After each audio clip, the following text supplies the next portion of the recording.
Como os miráis al final y luego esa sonrisa delata que salió bien, ¿eh? Piértigu. Bueno, primero, Piértigu, ¿qué significa? ¿Qué es Piértigu? Piértigu te lo explica mejor Mario Sabu. Mario Sabu. Mario. Piértigu es una parte de una herramienta que se utilizaba para golpear la paja, para separar el grano de la espiga, el manal o menal. La parte que se cogía con la mano se llamaba mañueca y el que golpeaba la espiga se llama piértigu. Ya no se usa, pero bueno, ese es piértigu. Bueno, ¿en qué año empezasteis, Aurora? ¿Qué llevamos? 3 años. 3 años llevamos juntos. Nos conocimos en un filandón ahí en Trabajo, con Rosina, en el Rincón Cunqueiro. Sabu y yo ya nos conocíamos de antes, formábamos parte, fue de las últimas actuaciones, pero bueno, Sabu ya habían creado Chuniego en Chaciana, un muy buen grupo folk, y después los tres nos juntamos allí en un filandón en Donde Rosa y decidimos, esto suena un poco a xeito. Oye, ¿y lo del Jilguerín de Casares? Bueno, lo del Jilguerín de Casares yo hago también algunas cosas en solitario, pertenecía a otro grupo que se llamaba Introle Folk, que era intérpretes y narradores de tradición oral leonesa, y había un narrador, y pues decía, ¿pero dónde vas a ir tú con el nombre de Mario González? Ahí no vamos a ningún lado. Hay que buscar un seudónimo, hay que buscar un nombre artístico y tal. Dijo, pues el Jilguerín de Casares. Y mira tú por dónde, a mí gustó, me dijo, pues ahí se queda. Ahí estamos. El tema tradicional, aparte de él también, de él que bailaba y algo bastante de mi abuela, que también sabía bastante, sabe, bastantes cantares y eso, y luego de la zona, o sea, todavía tuve el placer de conocer alguna panderetera que ya no está, como eran las Lolas de Rabanal de Arriba, que eran las que más me tocaban de cerca, porque es del pueblo de donde yo desciendo, unos pueblos que se llaman en conjunto Laviseo, Rabanal de Arriba, de Abajo y Llamas de la Ciana. Entonces, aparte de mi abuelo, pues también me viene de ahí el tema de la música tradicional, la inquietud por lo menos que no se pierda, por transmitir algo, un poquitín de lo que había. Aurora, por supuesto, panderetera, das clase aquí. Doy clase aquí, tienes sí.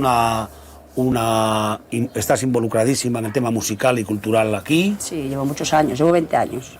Me empecé con baile regional, después empezó a gustarme más, ya empecé a tocar un poco, cantar, ya empecé a tener relación con Arcides, María, con Suaco Amieva. De hecho, hicimos un disco con Suaco que hizo los arreglos de todos temas de la zona de Charón, mi hermana Maite y yo, y Suaco, Flor de Agua era aquella. Después ya empecé a meterme ya con Chuniego y aquí sigo dando un poquito de música tradicional. Aportando. La transhumancia tuvo un valor muy importante en la música tradicional, porque los pastores bajaban, desde mi padre, de hecho, antes de la Guerra Civil, bajaba a Extremadura andando, a Plasencia, y volvían. Entonces ellos acarreaban las canciones de allí hacia aquí y las de aquí hacia allí. Entonces puedes oír canciones en Extremadura que te suenan de aquí y al revés. La mar puse yo por medio, la mar puse yo por medio para ver si te olvidaba. Pasé la mar de fatigas, pero de olvidarte nada. Pasé la mar de fatigas, pero de olvidarte nada.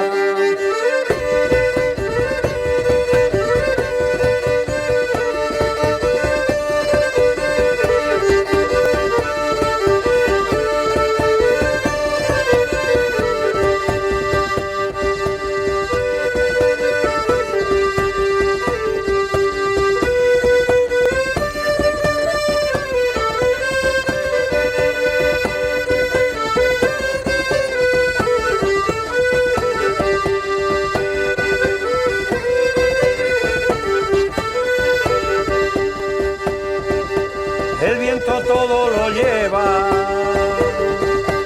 el viento todo lo lleva, todo se lo lleva el viento, todo menos el querer cuando es querer verdadero, todo menos el querer